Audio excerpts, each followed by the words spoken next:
너희의 조상은 광야에서 만나를 먹었어도 죽었다. 그러나 하늘에서 내려온 빵은 이러하니 누구든지 그것을 먹으면 죽지 않는다. 나는 하늘에서 내려온 살아있는 빵이다. 이 빵을 먹는 사람은 누구나 영원히 살 것이다. 내가 줄 빵은 나의 살이다. 생명을 준다. 아멘. 우리가 지난주에 요한복음 6장 앞부분을 봤습니다. 요 오병이어 사건이 시작이 됩니다. 예수님께서 한 아이의 도시락으로 배고픈 5천 명을 먹이신 사건이죠. 이 사건은 우리에게 중요한 걸 알려줍니다. 해결의 실마리조차 보이지 않았던 상황을 예수님께서 풍성한 잔치 자리로 만드셨다는 거예요. 이 변화가 예수님이 거기에 계셨고 예수님으로 인하여 이러한 변화가 생겼다. 그러니까 지금 내가 어떤 상황에 있는가 보다 더 중요한 것은 거기에 예수님이 함께 하시는가. 생각해 보세요. 그때 그 자리에 있었던 사람들의 반응을. 로마의 압제로 사는 게 고달팠던 시기입니다. 흰일을 걸을 때가 더 많았습니다. 배불리 먹어본 게 언제였는지 기억조차 나지 않습니다. 그런데 음식이 남아돌 만큼 배불리 먹었습니다. 그들은 흥분했을 겁니다. 그래서 예수님을 왕으로 삼으려 합니다. 그걸 알고 예수님은 그들을 피해 산으로 올라가셔야 했어요. 그걸 얘기해 주는 게 15절입니다. 예수께서는 사람들이 와서 억지로 자기를 모셔다가 왕으로 삼으려고 한다는 것을 아시고 혼자서 다시 산으로 물러가셨다. 그리고 제자들은 사람들을 돌려보냅니다. 그리고 먼저 배를 타고 갈릴리 건너편 가버나움으로 갑니다. 그런데 갑자기 돌풍이 붑니다. 그리고 파도가 거칠어졌습니다. 이 갈릴리 호수는 지형적으로 굉장히 특이합니다. 갈릴리의 호수면이 해수면보다 그 지중해 바다보다 210m가량 낮습니다. 굉장히 낮죠.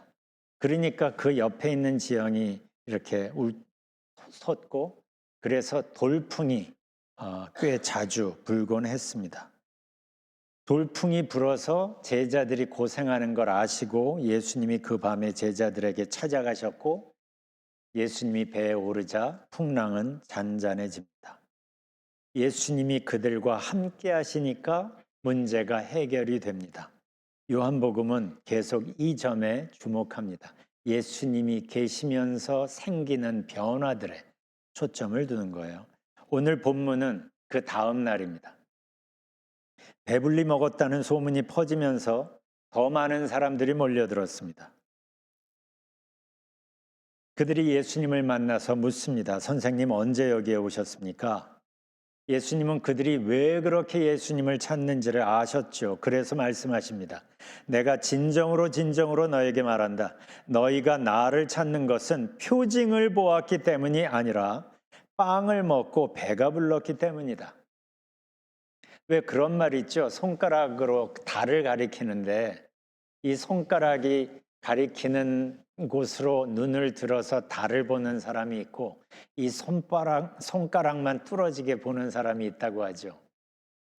안타깝게도 이 사람들은 예수님이 표적을 통해 보여주시려는 것, 예수님이 표적을 통해 보여주시려는 것보다 어제 먹은 빵에만 관심이 컸던 겁니다. 어제처럼 다시 배불러 보고 싶었던 거예요. 이런 모습이 예수님께는 더 안타깝게 보였던 거죠. 그들이 원하는 떡 다시 주는 건 문제도 아닙니다. 그런데 문제는 아무리 먹어도 그 만족이 얼마 못 간다는 거죠. 다시 배고파진다는 거예요. 그래서 말씀하시는 겁니다. 너희는 썩어 없어질 양식을 얻으려고 일하지 말고 영생에 이르도록 남아있을 양식을 얻으려고 일하여라. 여기서 썩어 없어질 양식은 어제 먹은 그 양식을 말하죠. 아무리 먹고 그래서 남을 정도로 먹었는데도 다시 배고파진 그 음식을 말하는 거예요. 살기 위해선 그런 양식이 또 필요하죠. 그런 걸 부정하는 게 아닙니다. 다만 그것에만 온통 관심을 집중하다가 예수님이 주시려는 것을 놓치는 게 안타까우신 겁니다. 예수님이 주시려는 게 뭐예요? 영생에 이르도록 남아있을 양식을 말씀하시는 거예요. 이 땅에서만의 삶만이 아니라 그 효력이 영원까지 이르는 양식. 그리고 말씀하십니다. 이 양식은 인자가 너희에게 줄 것이다. 이게 예수님의 관심인 거예요. 우리가 얼마 전에 봤지만 요한복음 4장에서 그 우물가에서 영생에 이르게 하는 샘물이라는 표현을 예수님이 쓰시죠. 요한복음 4장 14절 보면 내가 주는 물은 그 사람 속에서 영생에 이르게 하는 샘물이 될 것이다. 표현은 지금 다르지만 같은 걸 지금 계속 말씀하시는 겁니다. 뭡니까? 영생. 예수님의 관심은 여기에 있어요. 영생을 우리에게 주시려고. 그런데 온통 관심이 물질과 음식에 꽂혀 있는 사람에겐 이게 무슨 소리인지 이해가 되지를 않는 거예요. 그래서 예수님이 영생에 이르도록 남아있을 양식을 얻으려고 일하여라 하니까 그들이 다시 묻습니다. 28절, 우리가 무엇을 하여야 하나님의 일을 하는 것이 됩니까? 그들에게 하나님의 일은 율법 지키는 겁니다. 그러니까 율법을 어떻게 지켜야 영생을 얻을 수 있는지를 지금 묻는 겁니다. 여기서 예수님이 대답하십니다. 29절. 하나님께서 보내신 일을 믿는 것이 곧 하나님의 일이다. 예나 지금이나 사람들은 뭘 해야 하는지를 묻습니다. 초점이 종교적 활동에 있는 거예요. 뭘 해야 하나님이 기뻐하실까를 궁금해합니다. 그런데 예수님은 니고데모에게도 그리고 사마리아 여인에게도 왕의 신하에게도 그리고 여기서도 하나를 묻습니다. 하나를 찾습니다. 그것이 믿음이에요. 믿음. 보통의 다른 종교들도 활동을 얘기합니다. 활동을 제시하고 우리가 어떻게 살기를 이야기합니다. 그런데 예수님은 먼저 믿음을 요구합니다. 이유가 있습니다. 뭔가 행동을 하기 전에 우리의 존재적 변화가 우선되어야 하기 때문이에요. 존재가 변화되지 않은 상태에서 행동만 바꾸려 하면 그것은 얼마 가지 못하고 스트레스만 받게 됩니다. 먼저 나무가 건강해져야 좋은 열매를 기대할 수 있기 때문이에요. 그런데 문제는 나의 존재를 변화시키고 회복시키는 것은 내 노력과 의지로 할 수 있는 게 아닙니다. 그래서 예수님께서 영생을 말씀하시고 영생을 주시려고 하시는 거예요. 영생이라는 힘이 동력되어야만 가능한 변화이고 회복이기 때문입니다.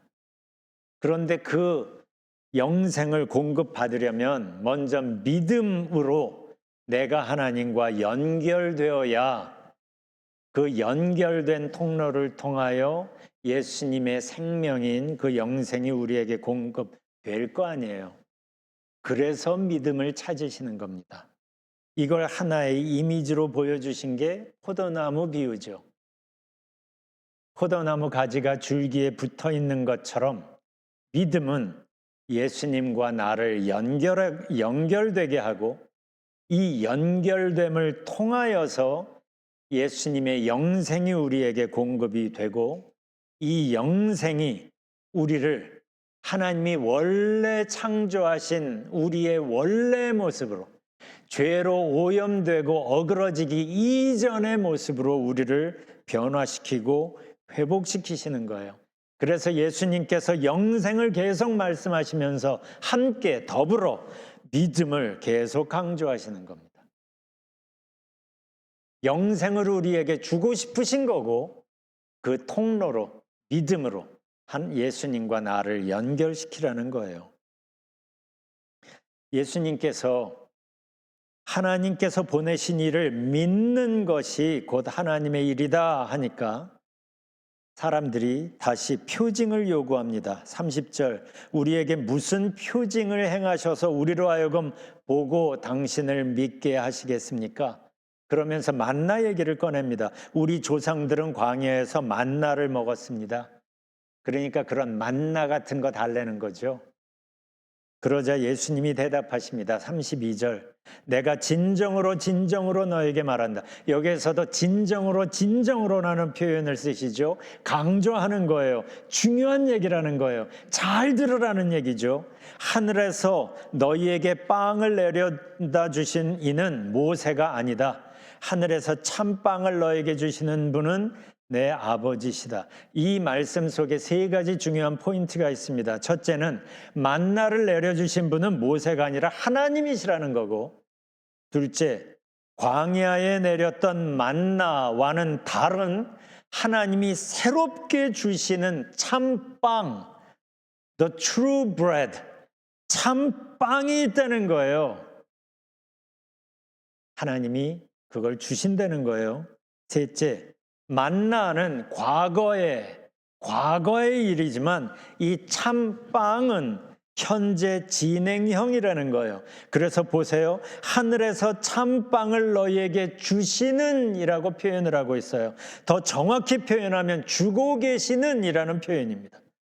그러니까 관심을 과거에 있었던 만나에 초점을 두지 말고 지금 참빵, 하나님이 지금도 주고 계시는 the true bread, 그 참빵을 주시는 하나님께 집중하라는 겁니다. 여기서도 초점이 참빵이 아니라 그걸 주시는 하나님이에요. 광야에서도 하나님이 만나를 주신 것도 만나를 주시면서 보살피시는 하나님을 신뢰하라고, 하나님의 손길을 보고 하나님을 신뢰하도록 할 수 있게 도우시려고 만나를 주신 거거든요, 매일. 그러면 광야를 걸어가면서도 그렇지 우리에게 필요한 것들을 공급하시는 하나님이 계시지, 그 만나를 통해 하나님의 존재와 도움과 그 하나님의 손길 눈이 열리다 보면 광야를 걸어가면서도 두려움보다 하나님 안에서 평안을 누릴 수 있기 때문입니다. 광야를 살다 보면 많은 문제들, 어려움들이 있었죠. 하나님이 일부러 그런 것들을 없애시지 않았어요. 그 앞에서 만나를 주신, 그날 아침에도 만나를 주신 하나님을 기억하라는 거죠. 하나님이 너희와 함께 한다는 것, 너희는 혼자 이 광야를 걸어가는 게 아니라는 걸 알려주시려는 거예요. 그래서 만나를 통하여 나와 함께 하시고 나의 필요를 공급하시는 하나님을 보게 하시는 거죠. 그때 하나님 안에서 평안을 누릴 수 있으니까. 그러면 어떻게 될까요? 만나라는 표적이 끝날 때도 당황하지 않겠죠. 만나는 끝났어도 하나님은 여전히 나와 함께 하십니다. 그러니까 표적을 의지하지 않고 표적을 주시는 하나님께 내 마음을 향하도록, 그게 이제 그 표적을 통하여 본체를 우리에게 보여주시는 건데, 그런데 이 사람들은 만나라는 표적이 가리키는 하나님을 보지 못한 거예요. 그러니까 계속 새로운 표적만, 새로운 표징만 지금 요구하고 있는 겁니다. 그러니까 예수님은 하나님이 주시는 참빵을 좀 더 설명하십니다. 33절 보면 하나님의 빵은 하늘에서 내려와 세상에 생명을 주는 것이다. 세상에 생명을 주는 것, 우리에게 생명을 주는 것, 이게 하나님의 관심인 거예요. 그래서 49절 보면 이 얘기를 다시 합니다. 너희의 조상은 광야에서 만나를 먹었어도 죽었다. 그러니까 만나에 목숨 걸지 말라는 거예요.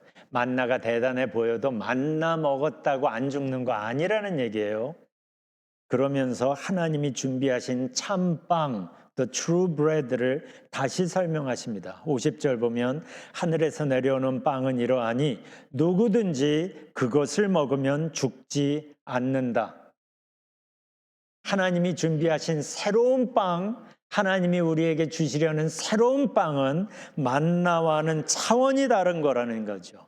생명을 주는 빵이라는 거예요. 그냥 배만 부르고 만족시키는 빵이 아니라 나를 진짜 살게 하는 생명을 주는 빵이라는 거예요. 그리고 말씀하십니다. 51절 보면 나는 하늘에서 내려온 살아있는 빵이다. 이 빵을 먹는 사람은 누구나 영원히 살 것이다. 이분이 예수님이에요. 우리에게 영생을 주시려고 오신 분, 그래서 우리를 위해 당신 전부를 내어주신 분. 그리고 53절에서는 더 적나라하게 말씀하십니다. 너희가 인자의 살을 먹지 아니하고 또 인자의 피를 마시지 아니하면 너희 속에는 생명이 없다. 왜 이런 원색적인 표현을 쓰시는 걸까요? 여기엔 이유가 있습니다.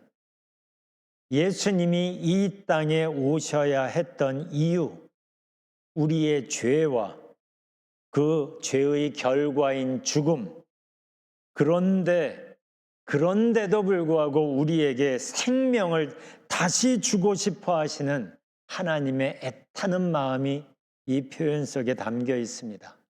이 53절 말씀 속에는 몇 가지 중요한 포인트들이 있습니다. 예수님이 우리에게 주시려는 것, 바로 생명. 그런데 그걸 막고 있는, 우리가 생명을 얻는 걸 막고 있는 우리의 죄, 그리고 우리의 죄를 해결하시기 위한 예수님의 십자가, 그 십자가 효과, 십자가의 대속의 효과를 나와 연결시키게 하는 믿음.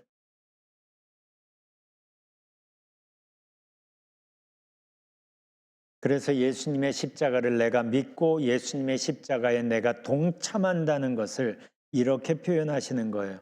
예수님의 살을 먹고 그분의 피를 마신다.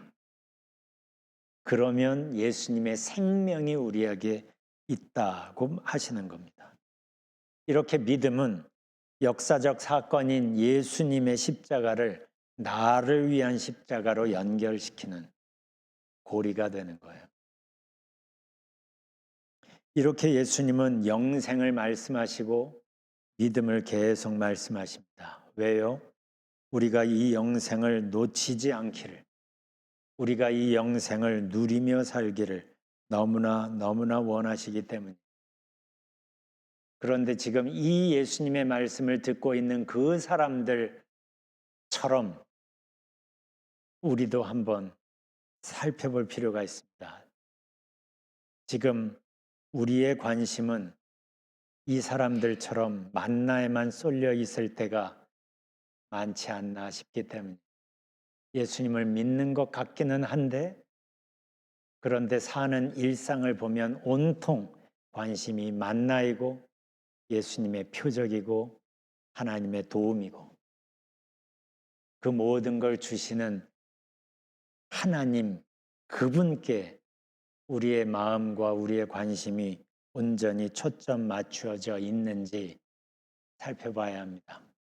왜냐하면 예수님은 영생을 가지고 찾아오셨는데 이 사람들처럼 우리는 만나에만 초점을 두면 예수님을, 그리고 예수님이 가지고 오신 영생을 놓칠 수 있기 때문이에요. 한번 보세요. 우리의 삶을.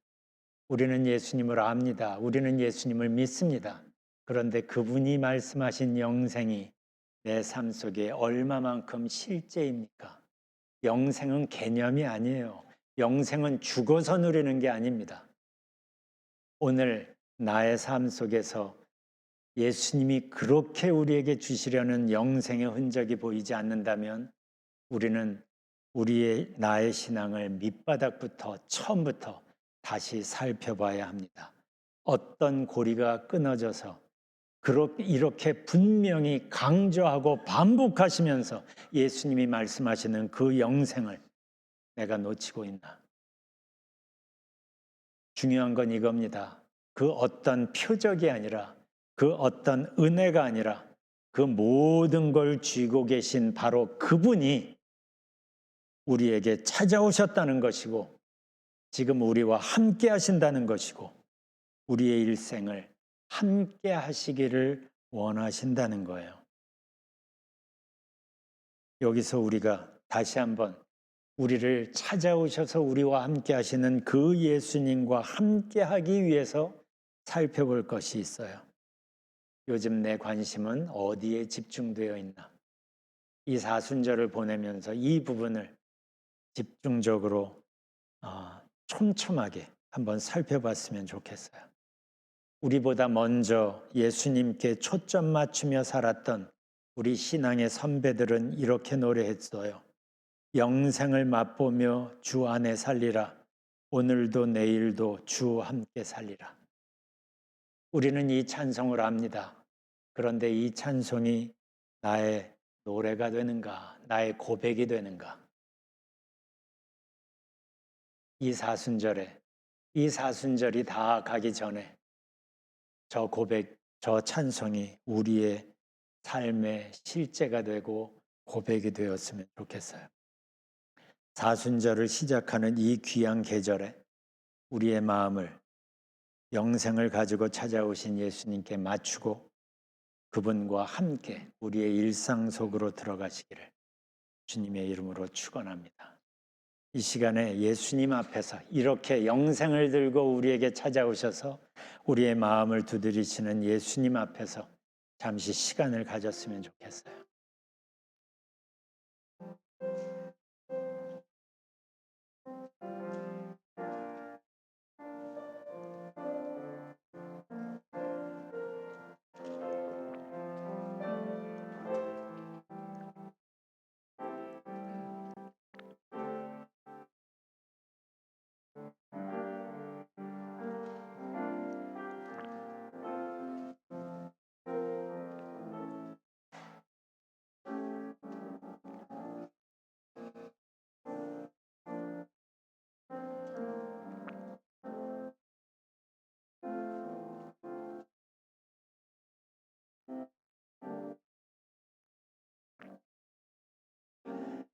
우리가 예수님을 꽤 오랫동안 믿었습니다.